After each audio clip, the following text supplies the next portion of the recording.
The envelope was sitting between the breadbasket and my water glass. My mother's handwriting was on the front. For your own good. My father straightened his tie. My sister pointed her phone at my face. $47,000 I'd sent them over 3 years. And this was the thank you note. They expected tears. They expected begging. They expected the Ivy who always said okay and drove home crying. But that Ivy had a 6-year-old daughter now. And 10 minutes ago in the parking lot, my mother whispered the one thing she should never have said. What happened next at table 7 of the Magnolia changed everything for them. What did my mother whisper, and what was in my envelope? I'll get there. Before I go on, please take a moment to like and subscribe, but only if you truly connect with this story.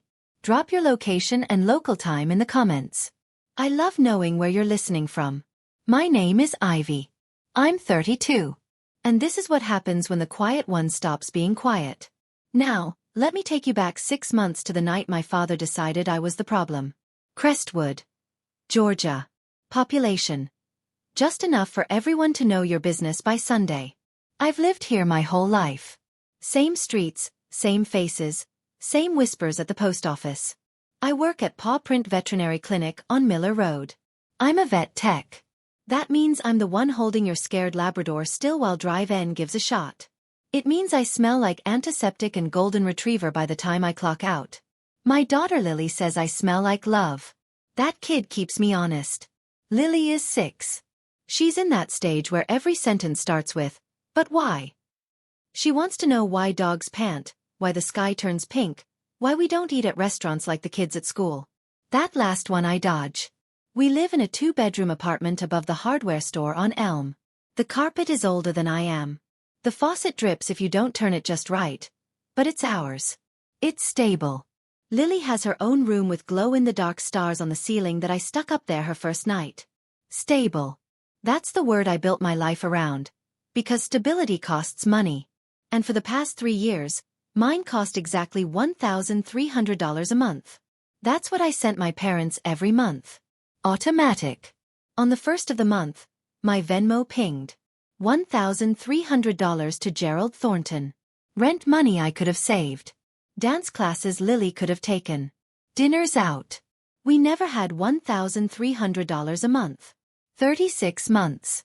$46,800 total. Lily and I ate a lot of rice and beans. I clipped coupons. I hadn't bought myself new jeans in 2 years. But my parents' lights stayed on, and that was supposed to matter. Let me tell you about the Thornton family portrait. Growing up, there was a wall in our living room. The brag wall, Brooke called it. Brooke's first place ribbon from the science fair. Brooke's prom photo. Brooke's cheerleading squad picture. Brooke's acceptance letter to community college, framed like it was the Declaration of Independence.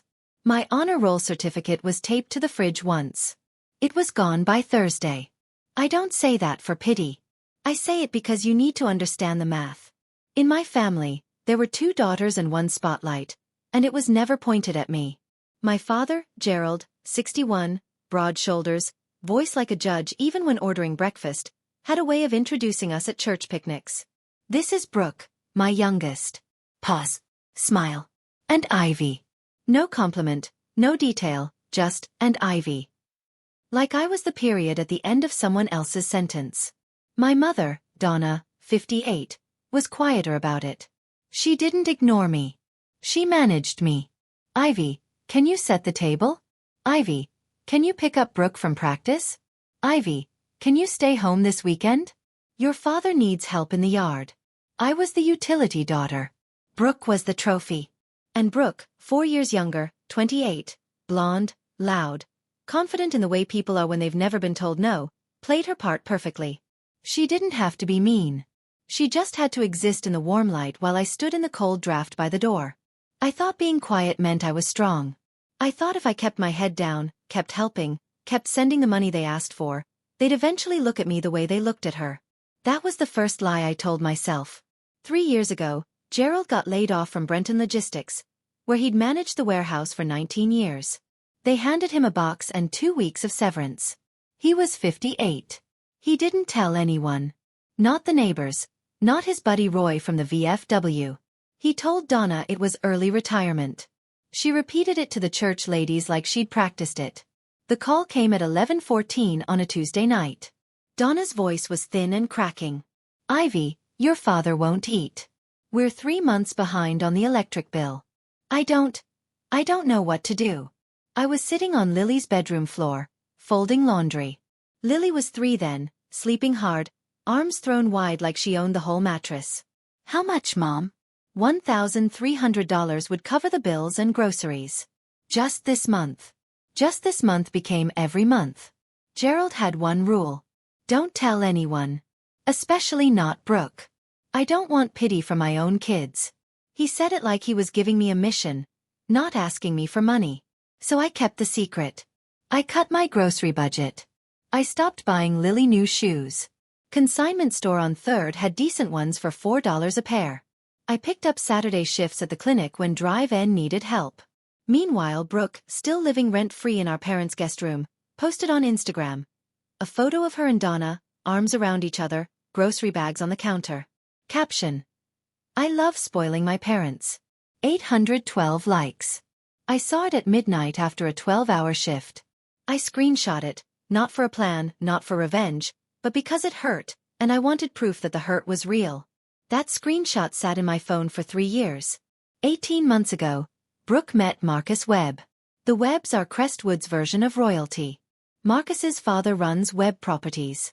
Half the commercial buildings downtown have his name on the leases. Marcus himself is a CPA at the family firm. Quiet, polite, the kind of man who holds doors and remembers your coffee order. Brooke posted the relationship on Instagram before the second date. Gerald's chest puffed up like a rooster. Donna started shopping at the nicer grocery store on Piedmont, the one with the organic section, using, let me note, money I sent. The Webb engagement changed the temperature in my family. Suddenly, image wasn't just important. It was everything. Gerald stopped wearing his old flannel to the hardware store. He bought a blazer. Donna got her hair colored every 6 weeks. They talked about our family in careful polished words. Gerald retired early, Donna arranged flowers, and Brooke was the devoted daughter keeping everyone afloat. I met Marcus exactly once at a backyard barbecue that summer. He was grilling burgers. I was refilling the lemonade pitcher because Donna pointed at it and said, "Ivy." Marcus turned from the grill. "So what do you do?" "I'm a vet tech." My father appeared behind me. "She's still figuring things out." I watched Marcus notice that. His eyes went from Gerald to me. 1 second longer than normal, like he was saving it in his mind. I didn't think about it again. Not then. 2 weeks after the barbecue, Donna called. Her voice was honey thick, the voice she uses when she wants something.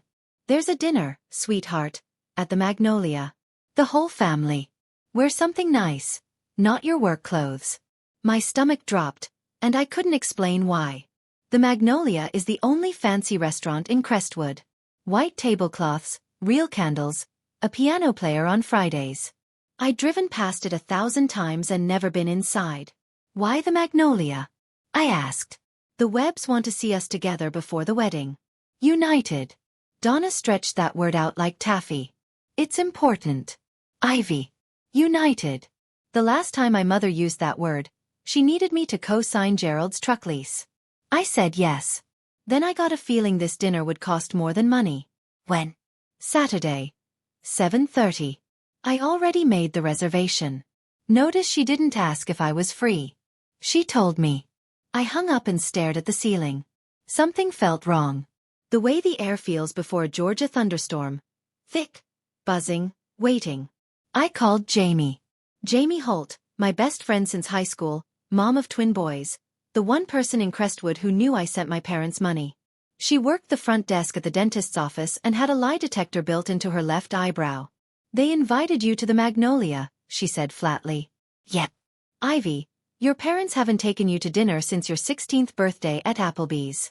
"I know. Something's off." "I know that too. So don't go." I looked at Lily, coloring at the kitchen table. Purple crayon, tongue out, focusing like a surgeon.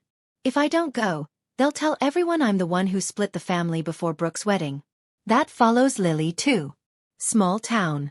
Jamie was quiet for 3 seconds. That's a long time for Jamie.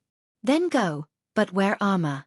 I didn't own armor, but I had something better. A habit of saving every receipt I'd ever been given. The night before the dinner, I couldn't sleep. I sat at the kitchen table at 1 a.m. with a calculator and a tight knot in my chest. Here's what I knew. My parents had power over exactly one thing in my life. Lily. My ex-husband Tyler wasn't a bad man. He was a decent man who realized at 27 that he didn't want to be a father yet. We divorced when Lily was 2. Joint custody on paper, but Tyler took her every other weekend and called that enough. He moved to Savannah, started dating a dental hygienist named Courtney, bought a house with a yard. Tyler's mother, Mrs. Pratt, was the variable. She'd wanted full custody of Lily from the start. She believed single mothers were a crisis. She kept a folder. I'm not kidding. She kept a folder of things she thought proved I was unfit. The apartment above the hardware store, my uneven work hours, the time Lily showed up at preschool with mismatched socks. If my parents told Mrs. Pratt I was unstable, if they gave her ammo, stories, exaggerations, she'd hand that folder to a lawyer faster than Sunday brunch. I looked down the hall at Lily's door. The glow-in-the-dark stars leaked pale green light through the crack. Losing my parents, I could survive it. I'd been half lost to them since I was 12. Losing Lily, that wasn't an option. That wasn't even a thought I could hold in my head without my chest tightening. So I made a choice. Go to the dinner. Stay calm. Sign whatever they put in front of me. Keep the peace. Protect Lily. That was the plan. But plans change when your mother says your daughter's name like a weapon. And mine was about to. Saturday afternoon, 4 hours before dinner, I was packing Lily's overnight bag for Jamie's house. Pajamas, toothbrush, Mr. Bunny. The stuffed rabbit she'd had since she was born, now held together with love and dental floss. While I waited for her to pick shoes, a 10-minute process for a 6-year-old, I opened Venmo on my phone. I don't know why. Maybe instinct, or the feeling that I should know exactly where I stood before walking into whatever was waiting at table 7. I scrolled, January, February, March, all the way back. 36 months of green arrows pointing away from my checking account. $1,300 here, $1,300 there. An extra $500 in December. For Dad's prescription. Donna had texted at 2 a.m. I added it up twice. $46,800. $46,800. I set the phone on the counter and stared at the number like it belonged to someone else. That money was dance classes. It was a better apartment. It was a savings account for Lily's future. Instead, it kept Gerald's lights on and paid for Donna's hair appointments. I should have closed the app. I didn't. I opened Instagram. Brooke's grid was pink and gold, arranged like a store window. And there, posted yesterday, the newest photo. Brooke hugging Donna. Grocery bags on the counter. Caption: 3 years of making sure my parents never worry. Family first. 847 likes. Marcus had left a heart emoji. I scrolled to the comments. Someone wrote, "You're such an amazing daughter." And under that my mother replied, "I'm so blessed to have you, Brooke. You're my rock. My rock." I screenshot everything. Then I opened my laptop and Brooke sat beside Marcus, champagne flute in hand, face done up like a magazine ad. Her phone leaned against the crystal bud vase in the center of the table, screen facing my empty chair. I knew that angle. I'd read an article last year about how people place phones to secretly record during custody fights. The camera was pointed right where my face would be. Marcus stood when I got there. He was the only one. "Ivy." He nodded. A small smile. "Real." "Hey." Marcus. Gerald didn't stand. Donna patted the chair beside her. "You look nice, honey. Sit." The chair was cold. The bread smelled warm. And across the table, my sister's phone screen glowed faintly red. Recording. For 15 minutes, we pretended. He was a decent man who realized at 27 that he didn't want to be a father yet. We divorced when Lily was 2, joint custody on paper, but Tyler took her every other weekend and called that enough. He moved to Savannah, started dating a dental hygienist named Courtney, bought a house with a yard. Tyler's mother, Mrs. Pratt, was the variable. She'd wanted full custody of Lily from the start. She believed single mothers were a crisis. She kept a folder. I'm not kidding. She kept a folder of things she thought proved I was unfit. The apartment above the hardware store, my uneven work hours, the time Lily showed up at preschool with mismatched socks. If my parents told Mrs. Pratt I was unstable, if they gave her ammo, stories, exaggerations, she'd hand that folder to a lawyer faster than Sunday brunch. I looked down the hall at Lily's door. The glow-in-the-dark stars leaked pale green light through the crack. Losing my parents, I could survive it. I'd been half lost to them since I was 12. Losing Lily, that wasn't an option. That wasn't even a thought I could hold in my head without my chest tightening. So I made a choice. Go to the dinner. Stay calm. Sign whatever they put in front of me.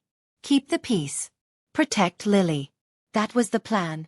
But plans change when your mother says your daughter's name like a weapon, and mine was about to. Saturday afternoon, 4 hours before dinner, I was packing Lily's overnight bag for Jamie's house. Pajamas, toothbrush, Mr. Bunny, the stuffed rabbit she'd had since she was born, now held together with love and dental floss. While I waited for her to pick shoes, a 10-minute process for a 6-year-old, I opened Venmo on my phone. I don't know why, instinct maybe, or the feeling that I should know exactly where I stood before walking into whatever was waiting at table 7. I scrolled January, February, March, all the way back. 36 months of green arrows pointing away from my checking account. $1,300 here, $1,300 there. An extra $500 in December. For Dad's prescription. Donna had texted at 2 a.m. I added it up twice. $46,800. $46,800. I set the phone on the counter and stared at the number like it belonged to someone else. That money was dance classes. It was a better apartment. It was a savings account for Lily's future. Instead, it kept Gerald's lights on and paid for Donna's hair appointment. I should have closed the app. I didn't. I opened Instagram. Brooke's grid was pink and gold, arranged like a store window. And there, posted yesterday, the newest photo. Brooke hugging Donna. Grocery bags on the counter. Caption: 3 years of making sure my parents never worry. Family first. 847 likes. Marcus had left a heart emoji. I scrolled to the comments.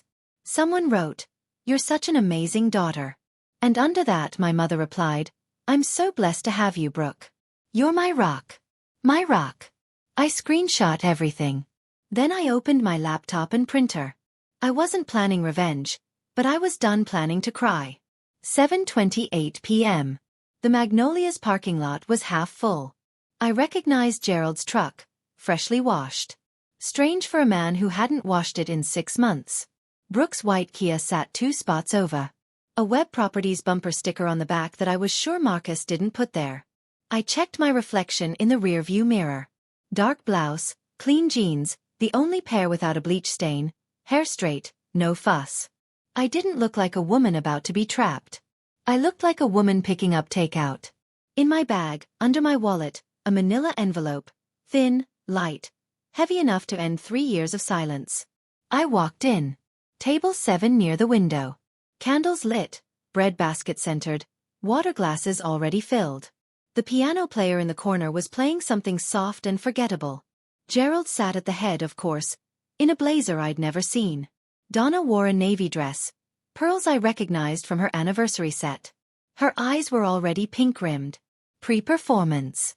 Brooke sat beside Marcus, champagne flute in hand, face done up like a magazine ad. Her phone leaned against the crystal bud vase in the center of the table, screen facing my empty chair. I knew that angle. I'd read an article last year about how people place phones to secretly record during custody fights.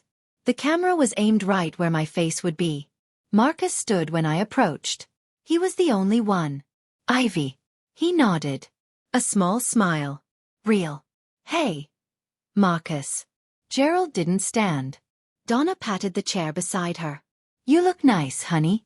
Sit." The chair was cold. The bread smelled warm, and across the table my sister's phone screen glowed faintly red. Recording. For 15 minutes, we pretended. Gerald asked Marcus about a property deal on the south end of town. Donna complimented Brooke's earrings.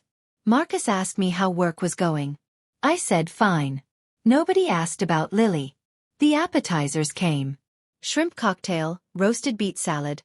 Things I'd never ordered in my life because they cost more than my weekly groceries. I ate one shrimp. It tasted like money I'd sent. Then Gerald cleared his throat. That sound. I'd heard it 1,000 times, before report cards, before lectures, before every announcement that changed my life without asking me. The throat clear was his gavel. He reached into his blazer and pulled out a white envelope. Donna's handwriting on the front. Careful cursive. For your own good, Ivy. Gerald set it between the breadbasket and my water glass. Your mother and I have been thinking about this for a long time. Donna pressed her napkin to her eyes. Right on time. Gerald opened the envelope himself and unfolded 2 typed pages. He read out loud, steady, practiced, like he'd rehearsed in the bathroom mirror.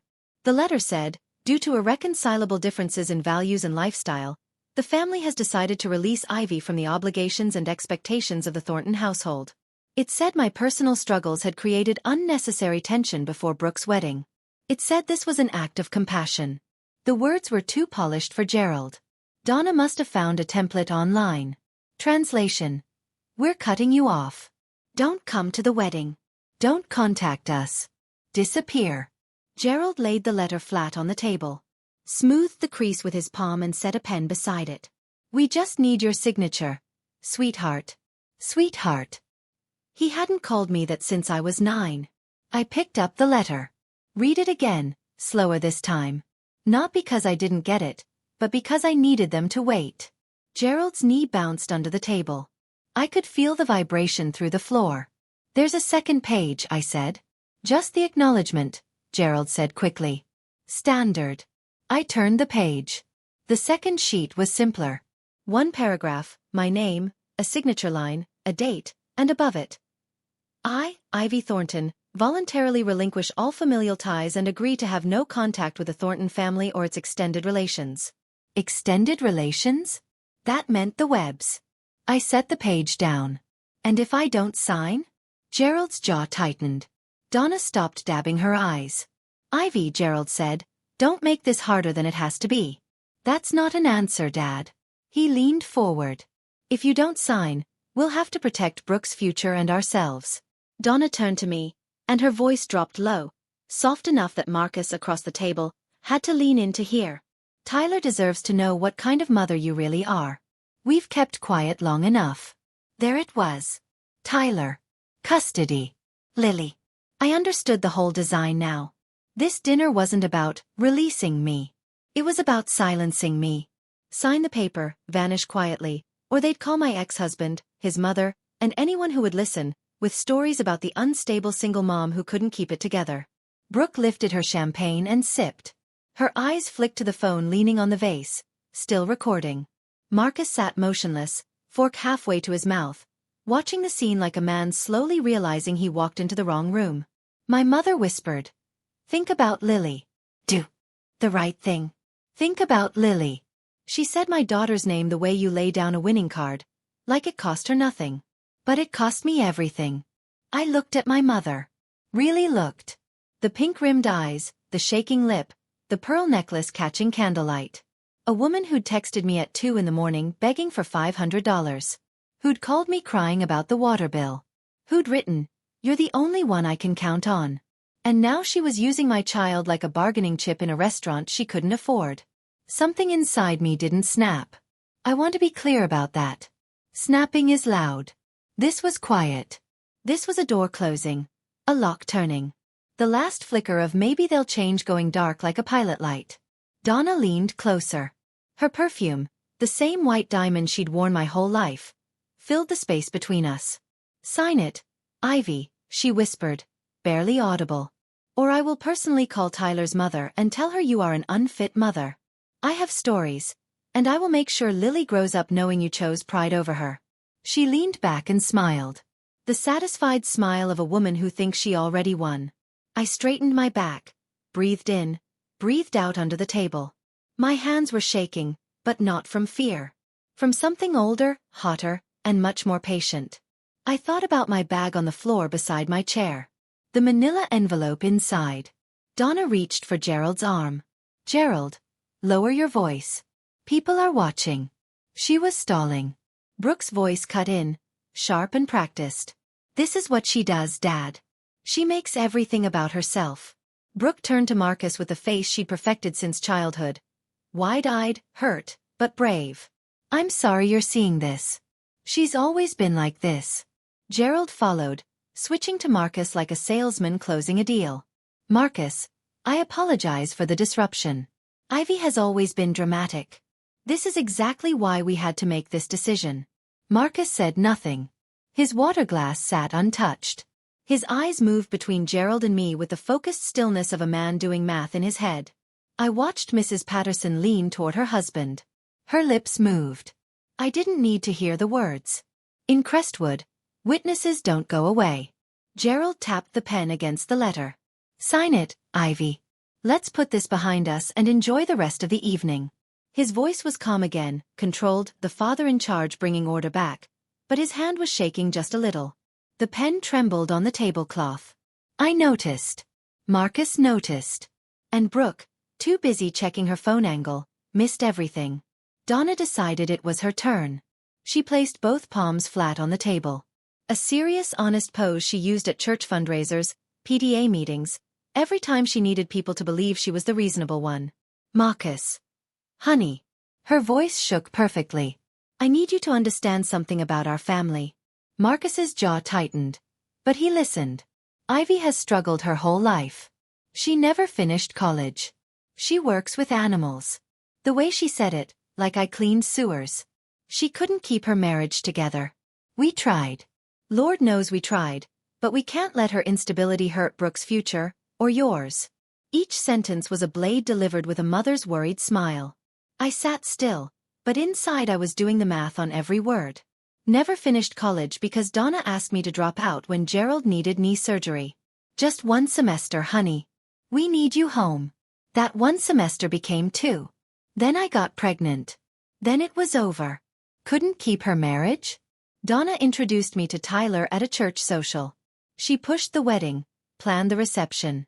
When he left, she said, some women just aren't meant for marriage. Works with animals? I held someone's dying dog last Tuesday at 3 a.m. and called the family myself. But sure. Just animals. Marcus set his fork down quietly. Brooke told me Ivy chose to leave school, he said. That's right, Donna said fast. She also told me your dad's surgery was minor, outpatient. Donna's mouth opened, closed. Marcus looked at Brooke. You said it was arthroscopic. No big deal. Brooke's champagne glass suddenly became the most interesting thing on earth. She turned it slowly, bubbles rising. That's not, it's more complicated than that, is it? Marcus asked. The piano player started a new song. Nobody at our table heard it. Brooke panicked. I could see it. The tiny shift in her posture, the way her shoulders pulled back like a cornered cat. She wasn't used to being questioned. She was used to being believed. Ivy.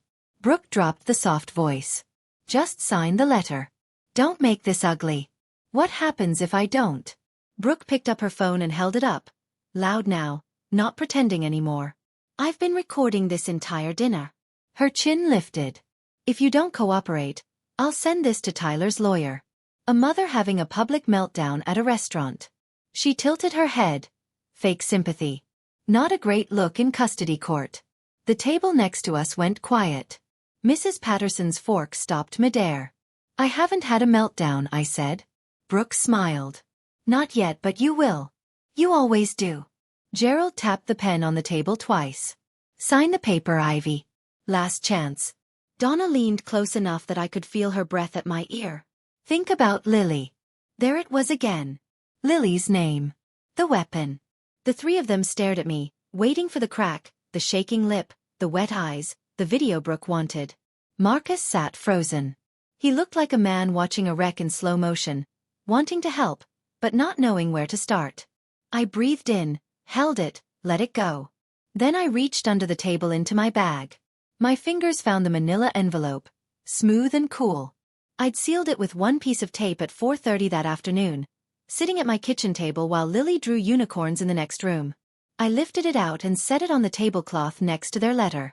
My hands didn't shake. Gerald stared at the envelope like I'd set a live grenade beside the shrimp cocktail. What is that? I peeled back the tape. Come. The way I open supply packages at the clinic. Quick. Clean. No drama. You brought your envelope, I said. I brought mine. Donna's hand moved toward her pearls. Brooke lowered her phone an inch. Marcus leaned forward, the first move he'd made in minutes. 3 years of receipts, I said. I reached inside and pulled out a stack of printed pages. White paper, black ink. My old inkjet a little faded. Not fancy, not legal, just true. The first page was a Venmo transaction history. My name at the top. Gerald Thornton at the bottom. 36 entries in a neat column, each dated, each for $1,300. A few were more. $1,800 in December. $1,500 in March when the furnace broke. Total at the bottom. I'd circled it in red pen. $46,800. I held the page up. Not high, not like a protest sign. Just enough that Marcus could read it across the table. Just enough that Mrs. Patterson, leaning from one table over, could see numbers. 36 payments, I said. Voice steady. $46,800 from my checking account to yours. Gerald's mouth opened. No sound came out, like someone unplugged him. Donna's pink-rimmed eyes went wide. Real this time, not acting pure fear. Brooke set her champagne down so hard the stem wobbled. I placed the page flat on the table next to their disowning letter.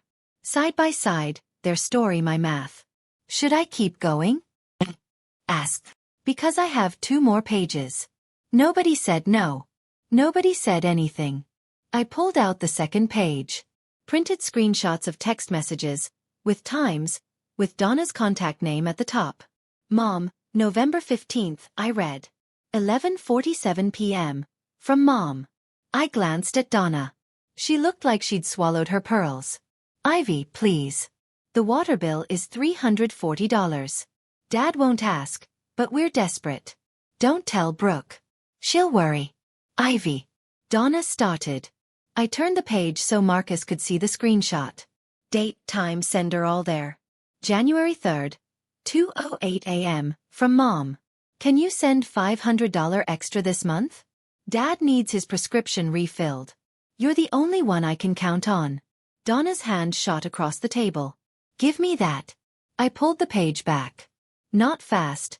Slow, on purpose, like peeling off a bandage. March 19th, 1:14 a.m. Ivy. The mortgage company called again. I'm so scared. Please don't tell your father I texted you this late. Gerald turned to Donna. His face had gone from white to gray. You texted her at 1 o'clock in the morning. Gerald, I was scared. Every month I said for 3 years. At midnight.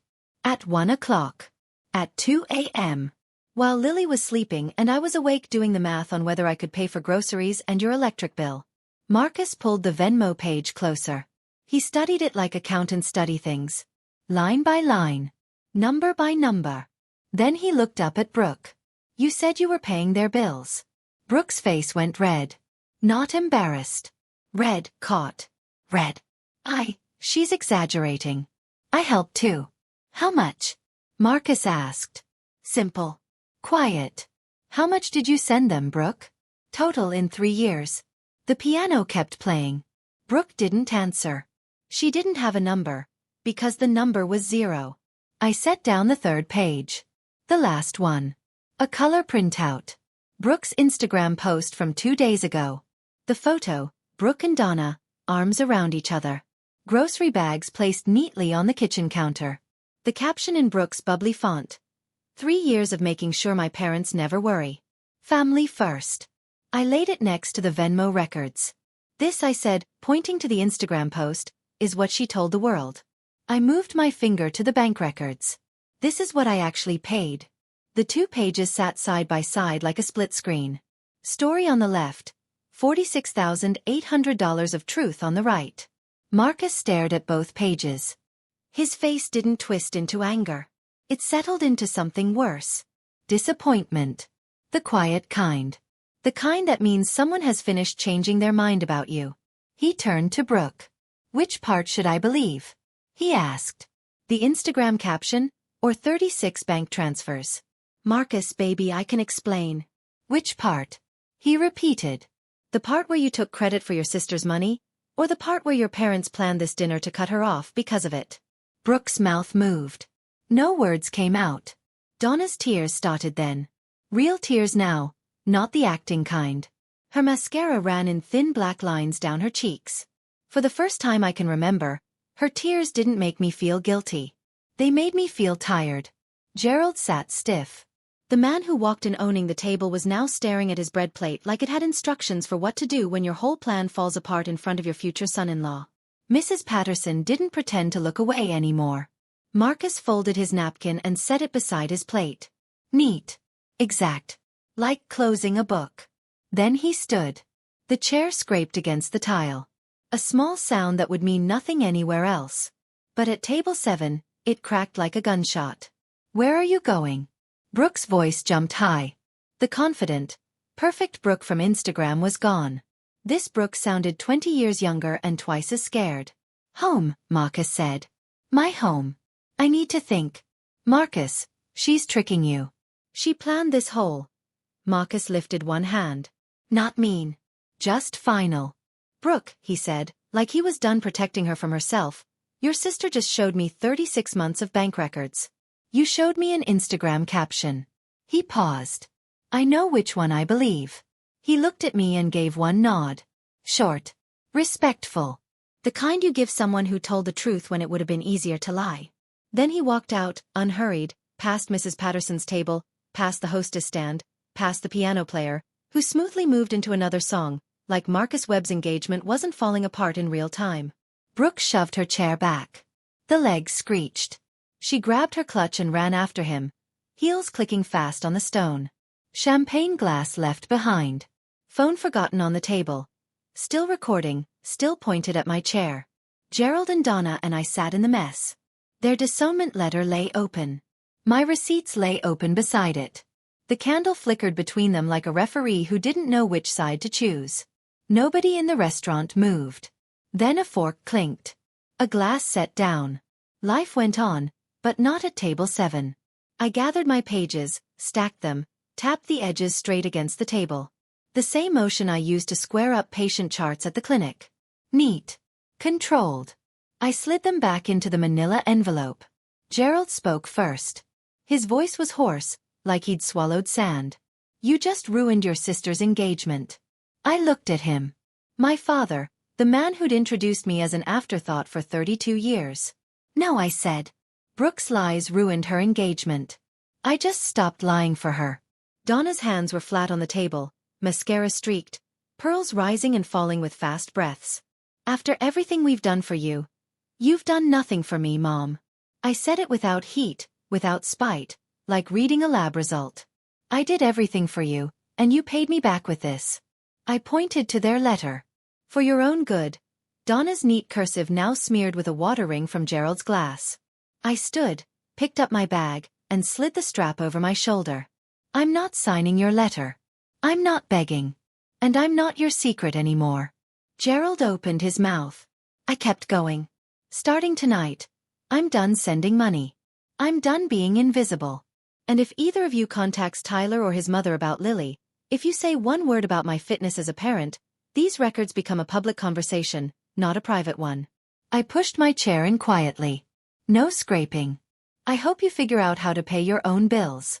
I did it for 3 years on a vet tech salary while raising a daughter alone. I'm sure you'll manage. I didn't raise my voice. I didn't slam anything. I didn't give Brooke's still recording phone a single frame it could use. I just walked away from table 7. The walk from table 7 to the front door was maybe 30 feet. It felt like 30 miles. I passed Mrs. Patterson's table. She looked up at me, not with pity, not with hungry gossip, but with something that looked like a nod. Small, firm, the kind you give someone who just did something hard without blinking. I kept walking. Near the hostess stand, a hand touched my arm. I flinched, instinct, then saw who it was. Dan Holloway, the Magnolia's manager. Tall, red-haired, always looking worried. 15 months ago, he brought his beagle, Biscuit, into paw print at 11 p.m. on a Saturday. Bloat. Twisted stomach. Life-threatening. I stayed 3 extra hours that night. Biscuit made it. Dan had sent a card that said, "You saved my best friend, Ivy." Dan kept his voice low. "Your check tonight is on the house. Dan, you don't have to." He shook his head once. Biscuit says thank you. I almost lost it right there. Not because of the free dinner, because in a restaurant where my family had just tried to erase me, the man whose dog I saved at midnight remembered my name. That's the thing about small towns. They see everything. And sometimes what they see is you. I pushed through the front door. The Georgia night hit me. Warm, sticky, smelling like fresh-cut grass from the church lawn across the street. Crickets. A far-off dog barking. Normal sounds from a world that didn't end, even though something inside me had. I got to my car, sat down, closed the door, and I cried. Not the tears they wanted. Not the broken, begging kind. These were the other kind. The kind that come when you finally put something heavy down after carrying it for 3 years. Relief. That's what relief tastes like. Salt and silence. I drove to Jamie's house. 9:07 p.m. porch light on. Cartoon sounds leaking through the screen door. Jamie opened the door before I knocked. She had that look, the one that said she'd been sitting by the window waiting for headlights. That bad? That good? Actually, her left eyebrow lifted, lie detector on, but she let it go. Mommy. Lily came racing down the hall in her unicorn pajamas, sock feet sliding on the wood floor. She hit my legs like a tiny wrecking ball and wrapped both arms around my knees. Mommy. Jamie let me eat 2 popsicles. 2. That's very serious. And I watched the one with the fish. Nemo. He finds his dad. I know, baby. I crouched down and pulled her close. Her hair smelled like kid shampoo and strawberry ice cream. Her arms squeezed my neck with the fierceness of someone who doesn't know the world is complicated yet. Over Lily's shoulder, Jamie mouthed, "You okay?" I nodded. "I'll tell you everything tomorrow. Tonight I just need to hold her." Jamie squeezed my arm at the door. "Whatever happened at that restaurant, you did the right thing. I can tell." "How?" "Because you're not crying and you're not apologizing. That's new." She wasn't wrong. I buckled Lily into her car seat. She was asleep before I turned onto Elm Street. Out cold, head tilted, Mr. Bunny clutched in one fist. I checked the rearview mirror. No headlights behind me. I checked my phone at a red light. No texts from Gerald. No calls from Donna. No voicemail from Brooke. For the first time in 3 years, my phone was silent. I drove home in the quiet, and the quiet felt like it belonged to me. Sunday morning. Lily ate cereal at the kitchen table and drew a picture of Biscuit. She met Dan's beagle once at the clinic and decided they were best friends. I poured coffee, sat across from her, and opened my phone. First call. The legal aid office at the county courthouse. A woman named Rebecca answered, voice like warm sandpaper. "If my parents contact my ex-husband and make false claims about my fitness as a mother, what can I do?" Rebecca didn't even pause. I guess she hears a version of this every Monday. Document everything. Save texts, voicemails, any messages. If it becomes harassment, you can ask for a protective order. Do you have proof of the threats? My sister recorded the dinner where they said it. A pause. She recorded herself making threats. She recorded me, but she got them too. Keep copies of everything. If your ex files anything based on their claims, those recordings and financial records will speak for themselves. I thanked her, hung up, and wrote her name and number on the notepad by the fridge, the one Lily decorated with dinosaur stickers. Second action. I opened Venmo and found the recurring payment to Gerald Thornton. 36 months of automatic transfers stared back at me. I pressed cancel. One tap. The thing that cost me $46,000, 3 years of ramen dinners, and every pair of new jeans, gone in one tap. Third action. One text to Gerald. I love you both, but I will not be used anymore. Do not contact Tyler. Do not contact me unless it's to apologize. A real one. I set the phone face down on the table. Lily looked up from her drawing. Mommy, do beagles like cereal? Probably, baby. But it's not good for them. Oh, like too much candy? Exactly like that. I want to step out of the story for a second. After I sent that text, I sat at the kitchen table staring at my phone for 20 minutes. Waiting, watching the screen. Nothing. No reply from Gerald. No reply from Donna. Just Lily humming and coloring across from me. And honestly, I don't know if the silence hurt more or less than the dinner. Here's what I keep going back and forth on, and I want your take. Do you think my parents were always like this? Were they always the kind of people who would use a grandchild as leverage? Or did the money pressure around Brooke's wedding change them into something they weren't before?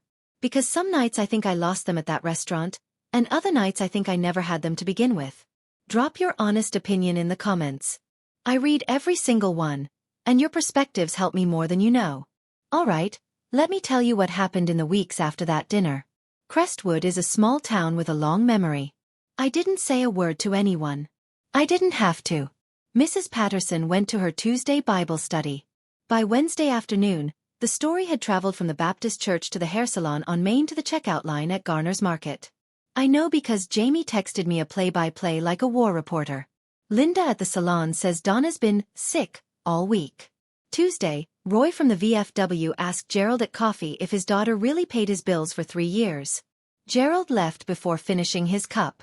Thursday, Brooke deleted her Instagram. Friday, Donna didn't show up at the flower shop for 4 days. When she came back, her coworker Helen, who'd seen the Instagram post, who'd liked it, who'd commented mother-daughter goals, looked at her across the arrangement counter. Donna, I had no idea Ivy was the one helping you. You must be so grateful. Donna didn't answer. She trimmed rose stems and said nothing for the rest of her shift. Gerald tried to act tough. He went to his usual booth at Clyde's diner for Saturday breakfast. 2 men he'd known for 20 years sat down across from him. Gerald, heard your oldest has been supporting you folks for a while now. That's a good kid you raised. Gerald put a 5 on the table and walked out, eggs untouched. I didn't plan any of this. That's the thing about truth in a small town. You don't have to shout it. You just have to say it once in front of the right person and let the zip code do the rest. Mrs. Patterson was the right person. Table 5 was the right seat. Marcus didn't end the engagement right away, from what I learned later through Jamie, through small-town gravity. He gave Brooke a chance. He sat her down in his apartment the next morning and asked her to explain everything. The Instagram posts. The money. The lies. Brooke tried the same playbook that always worked. She cried. She said she was going to pay them back someday. She said she didn't mean for it to go this far. She said I twisted things. Marcus listened. He's that kind of man, the kind who lets you finish. Then he asked one question. How much of your own money did you send your parents, Brooke? Total in 3 years. She couldn't answer because the answer was a number you don't need a CPA to figure out. 0. 3 weeks later, Marcus returned the engagement ring. No social media post, no public scene. Just a quiet talk in his apartment, and then it was over. Brooke moved back into our parents' guest room, the same room she'd lived in rent-free while I sent $1,300 a month. Except now, the $1,300 wasn't coming. Gerald and Donna faced reality that first month like a cold shower. The electric bill. The water bill. Gerald's prescription, blood pressure medicine that cost $94 a month without insurance. The furnace that wheezed every time the temperature dropped below 50. Donna called me 2 weeks after the dinner. I didn't answer. She left a voicemail. Ivy, we need to talk. 37 seconds. No apology. No, I'm sorry. No, I shouldn't have said that about Lily. Just we need to talk. Translation. We need money. I deleted the voicemail. Then I deleted it from the deleted folder. Some doors close clean. 1 month after the dinner, on a Tuesday, I was washing dishes while Lily practiced writing her name at the table. 5 letters, tongue out, gripping the pencil like it owed her money. My phone rang. Gerald. I dried my hands and watched the screen for 3 rings. Then I answered. Ivy. His voice was different, smaller, like someone turned the volume down inside him. Dad. I'm not calling to apologize. Okay. A long breath. The kind that carries weight. The power is going to get shut off Friday. I know. Can you? No. Silence. Not the angry silence from the restaurant. The tired silence. The kind that lives in a house where the lights might go out. Then Gerald said something I never expected. You were always the strong one, Ivy. I just didn't want to admit it. I leaned against the counter and closed my eyes. That's not an apology, Dad. I know. Saying I'm strong doesn't undo what you did. It doesn't undo the letter or the threats or Mom telling me she'd call Tyler. It doesn't undo 3 years of taking my money and pretending it was Brooks. I know, he said again, quieter. When you're ready to really apologize, not because you need money, not because the power's about to go out, but because you're truly sorry for what you did to your daughter at that table, call me again. And if you can't, then I guess we'll both know where we stand. I hung up, set the phone on the counter, pressed my palms flat on the cold tile, and breathed. Lily looked up. Was that Grandpa? Yeah, baby. Is he okay? I looked at her. Those big eyes. No trick behind them. Just love. He's figuring things out. I said it, and it wasn't a lie. I just didn't know if it was true yet. 3 months after the dinner at the Magnolia, I still live above the hardware store. Still work at Paw Print. Still wear scrubs that smell like antiseptic and Labrador. Nothing about my life looks dramatically different from the outside. But the math changed. $1,300 a month. My money now. Lily's money. I opened a savings account at Crestwood Community Credit Union in her name. College fund. The starting amount was embarrassing, but it exists. That's what matters. Lily gets ice cream after school on Fridays now. 1 scoop. Strawberry. She thinks it's the fanciest thing in the world. She might be right. I joined a single-parent support group at the community center on Oak Street. Wednesday evenings. 7 people in folding chairs sharing the special Ivy right here today. I didn't tell you all this so you'd hate my parents. They aren't monsters. They're people. Flawed, scared, proud people who chose image over honesty and lost both. Gerald can't pay his electric bill. Donna lost her standing at the flower shop and the church. Brooke lost the man she was going to marry. Those aren't things I cheer for. They're consequences they built for themselves, brick by brick, lie by lie. I told you this because somewhere out there, someone listening is the Ivy in their family. The one who sends money nobody admits. The one who skips vacations and new clothes and Friday night dinners so someone else's lights stay on. The one who gets introduced last, thanked never, and blamed first. If that's you, hear me. You're allowed to stop. Boundaries aren't punishment. They aren't selfishness. They aren't proof you don't love your family. Boundaries are you saying, I love you, but I love myself enough to stop burning so you can stay warm. I know that's scary. I know the guilt feels physical, like a hand pressing on your chest. I know because I felt it at table 7 with a pen in front of me and my mother's perfume in the air. But I also know what the other side feels like. It feels like driving home with your daughter asleep in the back seat and your phone finally, mercifully, silent. Lily drew a picture last week. 2 people. Her and me. Big yellow sun in the corner. That's our family, she said. I stared at it for a long time. Yeah, I said. That's enough. It is. That's where I'll leave it. If this story meant something to you, if you've been the one holding the family together while they handed you the bill and the blame, hit subscribe so you don't miss the next one. I've got a story linked in the description that I think will hit just as close. And if you've had your own envelope moment, the one time you stopped folding and finally stood up, tell me about it in the comments.